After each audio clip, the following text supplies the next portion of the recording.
नियुक्ति पत्र कार्यक्रम में अरविंद केजरीवाल पहुंचे हुए थे, संबोधित कर रहे थे। बहरहाल आगे बढ़ जाते हैं, बात उत्तराखंड की कर लेते हैं। रुद्रप्रयाग पहुंचे उत्तराखंड के सीएम धामी, पदाधिकारी और कार्यकर्ताओं ने जोरदार स्वागत उनका किया। कई जनसभाओं को संबोधित करेंगे मुख्यमंत्री पुष्कर सिंह धामी।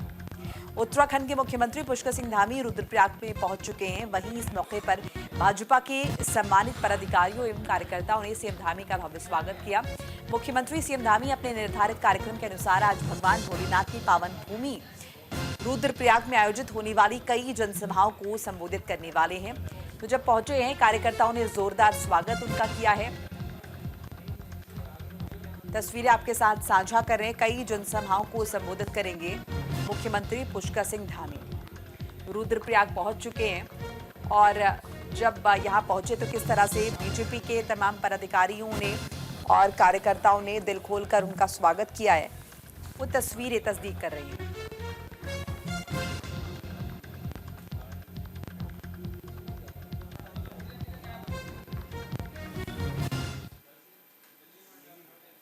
तो रुद्रप्रयाग दौरे पर हैं सीएम पुष्कर सिंह धामी। त्रियोगी नारायण मंदिर पहुंचे ये सीएम धामी। सीएम ने शिवलिंग पर जलाभिषेक किया है। उत्तराखंड के मुख्यमंत्री पुष्कर सिंह धामी रुद्रप्रयाग पहुंच चुके हैं।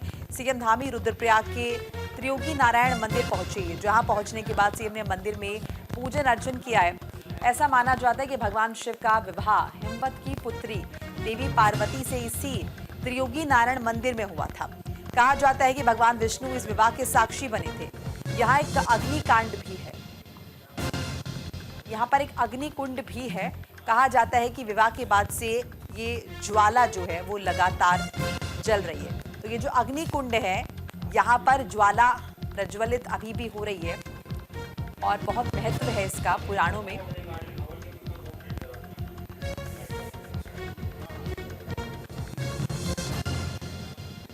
तो रुद्रप्रयाग दौरे पर है सीएम पुष्कर सिंह धामी और यहाँ पहुंचकर मुख्यमंत्री ने शिवलिंग पर जलाभिषेक किया। तस्वीरें आपको दिखा रहे हैं, कितनी महत्वता है इस मंदिर की। भगवान शिव का विवाह हिमवत की पुत्री देवी पार्वती से हुआ था, त्रियोगी नारायण मंदिर में ही, और भगवान विष्णु इस विवाह के साक्षी थे। एक अग्निकुंड है यहाँ पर और विवाह के बाद से जब भगवान शिव का विवाह यहाँ पर हुआ, ये तब से प्रज्वलित है, अभी भी ज्वाला यहाँ पर जल रही है। इस बीच देखिए, लगातार बढ़ रहे सड़क हादसे चिंता का विषय है। सीएम धामी ने सड़क दुर्घटनाओं को लेकर बैठक की है। मुख्यमंत्री आवास में सीएम धामी ने मीटिंग की है। बैठक की अधिकारियों को दिशा निर्देश जो हैं वो दिए गए हैं। उत्तराखंड में लगातार बढ़ रहे सड़क हादसों पर मुख्यमंत्री पुष्कर सिंह धामी ने चिंता जताई है। मुख्यमंत्री ने कहा कि सड़क दुर्घटनाओं की प्रभावी रोकथाम के लिए अधिकारियों को निर्देश जारी किए गए और सड़क दुर्घटना सुरक्षा नियमावली बनाने के लिए और इसमें विशेषज्ञों एवं अनुभवी लोगों को शामिल करने के निर्देश दिए गए हैं। उन्होंने कहा कि सड़क दुर्घटनाओं पर प्रभावी रोकथाम के लिए सुरक्षा से जुड़े हुए उपायों पर विशेष ध्यान दिया जाए। इस संबंध में मुख्यमंत्री धामी ने कल मुख्यमंत्री आवास में शासन के वरिष्ठ अधिकारियों के साथ बैठक करते हुए कई जरूरी दिशा निर्देश जारी किए हैं। उन्होंने कहा कि शराब की दुकानें, बार जो है ये निर्धारित समय तक ही खुलेंगे, इसकी निगरानी की जाए।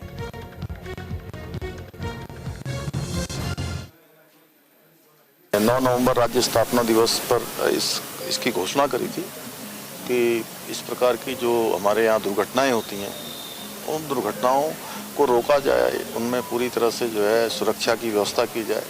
तो नियमावली बनाई गई है और उसके अंतर्गत काम चल रहा है। चलिए आगे बढ़ जाते हैं। केदारनाथ उपचुनाव का जिक्र करते हैं। केदारनाथ उपचुनाव में मतदान का काउंटडाउन जो है वो शुरू हो चुका है। इस बीच केदारनाथ में प्रचार प्रसार ने तेजी पकड़ ली है। इस बीच कांग्रेस ने सरकार पर सरकारी मशीनरी के दुरुपयोग का आरोप लगाया। कांग्रेस के इस आरोप पर मुख्यमंत्री पुष्कर सिंह धामी ने पलटवार करते हुए कहा कि कांग्रेस केदारनाथ उपचुनाव में हार मान चुकी है, इसीलिए बौखलाकर इस तरह के झूठे आरोप बीजेपी पर लगा रही है और एक झूठ का पुलिंदा जनता के सामने रख रही है। तो देखिए, ये कहा जा रहा है भारतीय जनता पार्टी की तरफ से। पुष्कर सिंह धामी ने साफ तौर पर कहा कि कांग्रेस कहीं ना कहीं अपनी हार को मान चुकी है और इसीलिए इस तरह की जो बयानबाजी है वो कर रही है। मान चुकी है कि वो चुनाव हार गए हैं, इसलिए वो पहले से ही अपना चेहरा सेव कर रहे हैं और इसलिए उन्होंने पहले से ही कहना शुरू कर दिया है, क्योंकि उनको उनकी हार सुनिश्चित है। क्योंकि बाबा केदार धाम हमारे प्रधानमंत्री जी की अगाध आस्था और श्रद्धा का केंद्र है। वहाँ का नवनिर्माण, वहाँ का पुनर्निर्माण उनके प्रधानमंत्री बनने के बाद हुआ है। लोगों ने 2013 की आपदा को भी देखा और इस बार की आपदा को भी देखा, दोनों में बड़ा अंतर दिखाई दिया। लक्सर में स्वास्थ्य विभाग का छापा पड़ा है। छापेमारी में कई अनियमितताएं पाई गई हैं। रेट में नहीं मिले अस्पताल के दस्तावेज, अस्पताल में नदारद दिखे हैं डॉक्टर भी। मुख्यमंत्री शिकायत पोर्टल पर शिकायत मिली थी, लेकिन लक्सर में का निजी अस्पताल पर स्वास्थ्य विभाग की टीम ने छापेमारी की है। ये भी बता दें कि मुख्यमंत्री शिकायत पोर्टल पर निजी अस्पताल के खिलाफ शिकायत दर्ज की गई थी, जिस पर कार्रवाई करते हुए स्वास्थ्य विभाग की टीम ने छापेमारी की है। इस रेड में स्वास्थ्य विभाग को कई अनियमितताएं मिली हैं।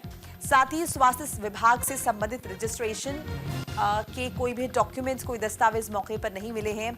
इसके अलावा हॉस्पिटल में किसी भी डॉक्टर की मौजूदगी नहीं थी, ना ही ओपीडी से संबंधित कोई दस्तावेज दिखाए गए। वहीं निरीक्षक की रिपोर्ट कार्रवाई के लिए जिला मुख्य चिकित्सा अधिकारियों को भेजी जा चुकी है, जिसके बाद ही कार्रवाई की जाएगी। तो एकाएक यहाँ पर छापेमारी की गई। प्राइवेट हॉस्पिटल है ये, और देखिए यहाँ पर डॉक्टर्स भी मौजूद नहीं थे। रजिस्ट्रेशन डॉक्यूमेंट्स जो हैं हॉस्पिटल के वो भी नहीं थे। तो बहुत सारी ऐसी अनियमितताएं थी, खामियां थी जो यहाँ पर पाई गई हैं रेड के दौरान। अब देखना होगा क्या कुछ कार्रवाई इस हॉस्पिटल पर होती है, हॉस्पिटल एडमिनिस्ट्रेशन पर होती है स्वास्थ्य विभाग की तरफ से।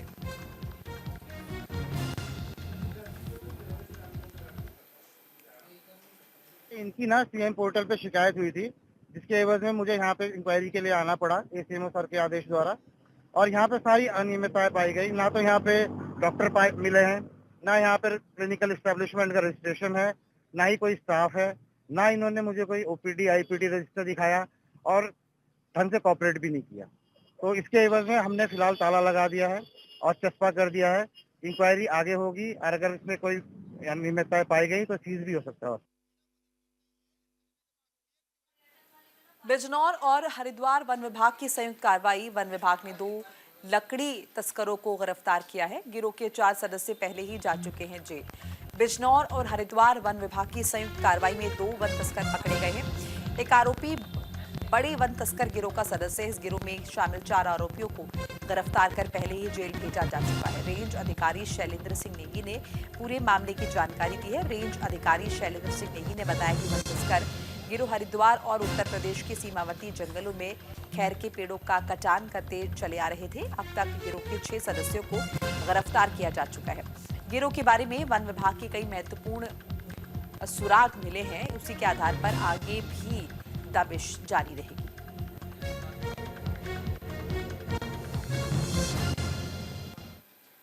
हमारे प्रभागीय वन अधिकारी महोदय और हमारी उप प्रभागीय वन अधिकारी महोदय के निर्देशन में यहाँ विभिन्न रेंजों में टीमों का गठन किया गया था और साथ में हमारे द्वारा 9 नवंबर को यहाँ पे 4 अभियुक्तों को गिरफ्तार किया गया था। उसी के क्रम में हमारे द्वारा एक अंतर्राज्यीय गिरोह का आज पर्दाफाश कराया गया है और इसमें हमारे द्वारा बिजनौर रेंज, साथ में क्षेत्र अधिकारी लक्सर मैडम का भी साथ लिया गया इस पूरे प्रकरण में। और साथ में 2 बंदों को गिरफ्तार करा गया है। एक जो अभियुक्त है वो गिरफ्तार करा गया है आपका दापकी कला गाँव से, और एक अभियुक्त जो है बिजनौर के नजाकतपुर से गिरफ्तार किया गया है।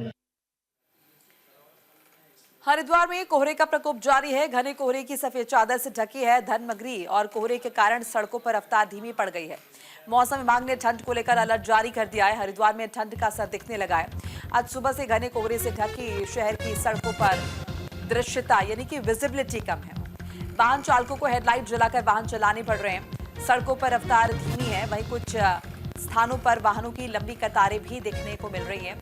मौसम में ठंड और बढ़ने की वजह से सुबह काम पर जाने वाले लोग और स्कूली बच्चे ठिठुरते हुए नजर आए। मौसम विभाग के मुताबिक अगले कुछ दिनों तक कोहरे का प्रकोप जारी रहने की संभावना है। विभाग ने वाहन चालकों को धीमी गति से वाहन चलाने और सावधानी बरतने की सलाह दी है। इसके साथ ही लोगों को सुबह जल्दी बाहर निकलने से बचने की भी हिदायत दी है। हरिद्वार में कोहरे और ठंड के चलते जनजीवन प्रभावित हो रहा है।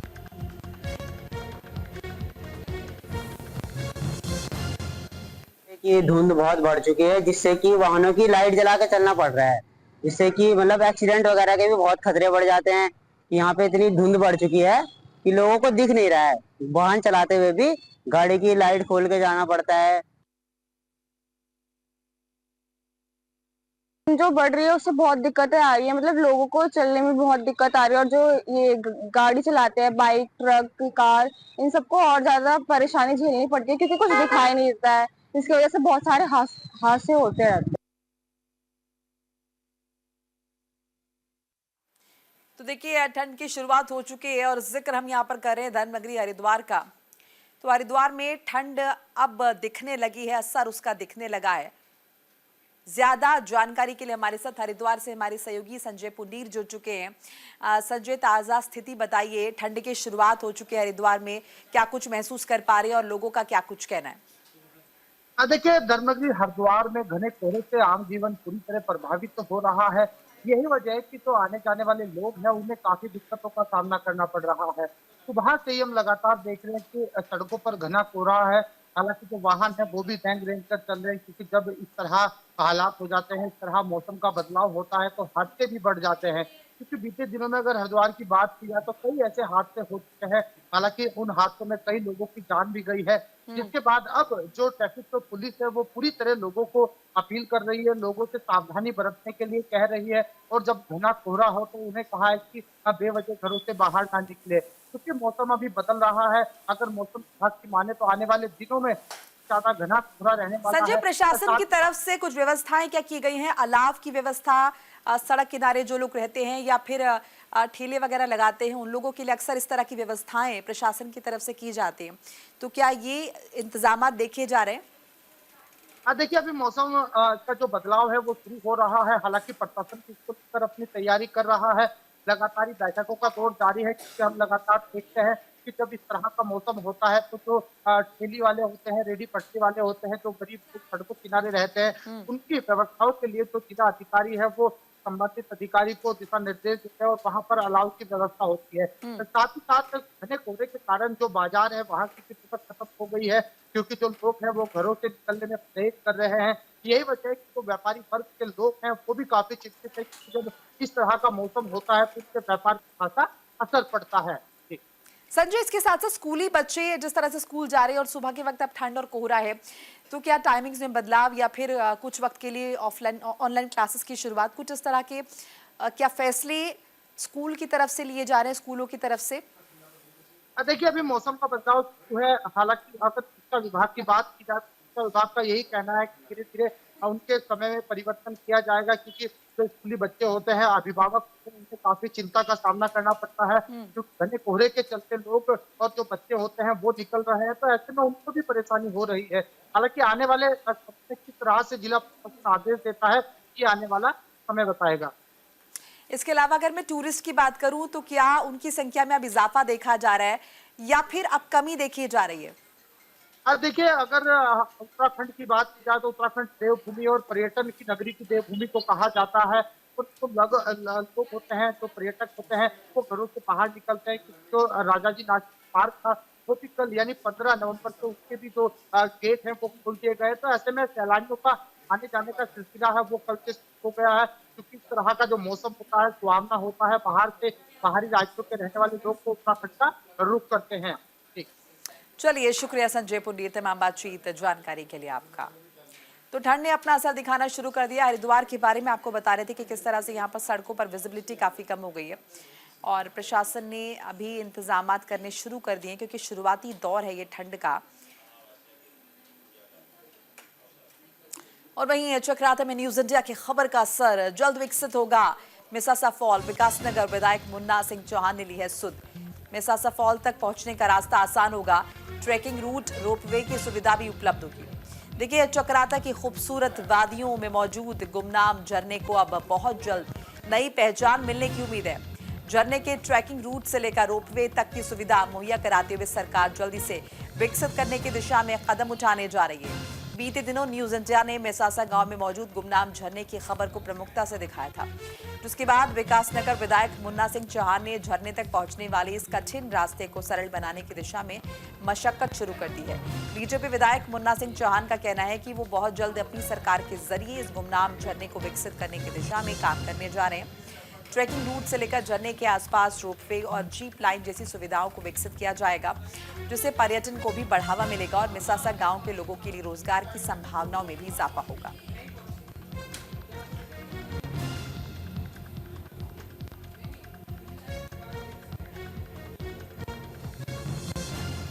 सीरीज ऑफ स्प्रिंग्स हो जाएंगे वो, और अपने आप में बड़ा आकर्षण का केंद्र बनेगा। और इससे जो नागसात और बैराटखाई में जो पर्यटक व्यवसायी है, होटल व्यवसायी है, उसको बहुत लाभ होगा, बहुत लाभ होने जा रहा है। एक जो आप कहेंगे कि और क्या किया जा सकता है, जो ये मैसासा वाला है, ये झरना काफी डीप कैविटी अंदर, काफी डीप कैविटी नुमा है, वहां पे गिरता है। तो स्थानीय लोग तो वैसे परंपरागत रास्ते से भी उतर करके झरने की जड़ तक चले जाते थे।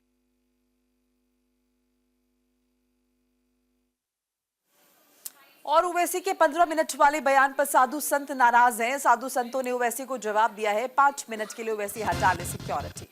ओवैसी को बना देंगे उमाकांत। सांसद और एआईएमआईएम प्रमुख असदुद्दीन ओवैसी ने एक बार फिर 2012 के विवादित 15 मिनट वाले बयान का जिक्र किया तो साधु संतों में उनके खिलाफ आक्रोश फैल गया।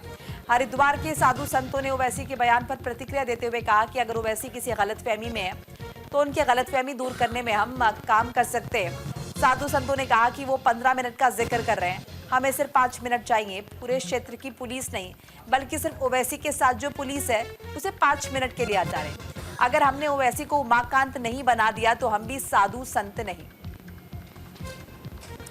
तो देखिए, असदुद्दीन ओवैसी ने जो बयान दिया था उस बयान को लेकर तमाम साधु संतों के बीच रोष है और उसी रोष को लेकर पलटवार किया है और कहा है कि 15 मिनट की बात छोड़ दीजिए, 5 मिनट के लिए और सिर्फ पूरे क्षेत्र की पुलिस नहीं बल्कि अपनी सिक्योरिटी अगर ओवैसी हटा लें तो उन्हें समझ में आ जाएगा कि वो जिस बात का जिक्र कर रहे हैं उसका अंजाम क्या हो सकता है।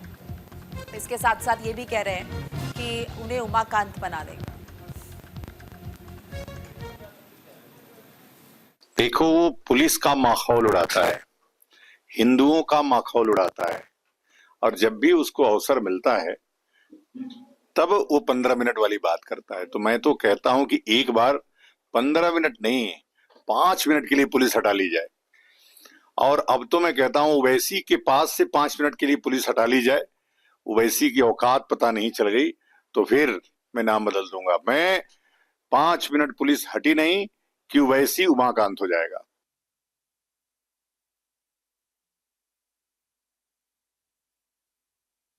ओवैसी हैदराबाद में दोनों भैया है ना, क्योंकि हम भी जानते हैं बहुत दक्षिण में घूमते रहते हैं, आंध्रा में। वो बहुत वर्षों की पहले ये बयान दे दिया 15 मिनट की जो करेंगे करके। ना संपूर्ण भारत देश में रहने वाले सारे मुसलमानों को नहीं, ये याद रख लीजिए, आपका टोपी पहनने वाले कितना लोग आए तो भारत देश कुछ नहीं कर सकता है, ये याद रख लीजिए। ये 370 को, ये वक्फ बोर्ड को, ये सारी एक आवाज होकर हम हिंदू सारी घटना संगठन लोग खड़े हो गए तो आपको हिम्मत नहीं आती। इसीलिए जो वो ओवैसी बोला 15 मिनट हटा दो, ये सारी पूरा राजनीतिक स्टेटमेंट से ये सारे लोगों में उतना दम बल नहीं है। ऋषिकेश के युवा ने पर्यटकों के लिए बनाए हैं ऐप, पर्यटन नगरी के लिए विकसित किया है ऐप में मिलेगी पर्यटन से जुड़ी जानकारी। ऋषिकेश के एक युवा ने पर्यटन नगरी के लिए एक ऐप विकसित किया है। अब ऐप के जरिए पर्यटकों को एक प्लेटफॉर्म पर शहर की हर छोटी बड़ी जानकारी मिलेगी। देश विदेश में अपनी एक अलग पहचान रखता है, इसलिए साल भर यहाँ पर्यटक आते हैं। ऐसे में शहर में उनका ज्यादातर समय जानकारी हासिल करने में निकल जाता है, जिसके लिए यहाँ के युवा ने एक ऐप तैयार किया है जो ऋषिकेश में पर्यटन और रोजगार को आसान करेगा और एक ही प्लेटफॉर्म पर पर्यटकों को सभी सुविधाएं मिल जाएंगी। साथ ही स्थानीय लोगों को रोजगार की सुविधा भी इस ऐप के जरिए मिल जाएगी।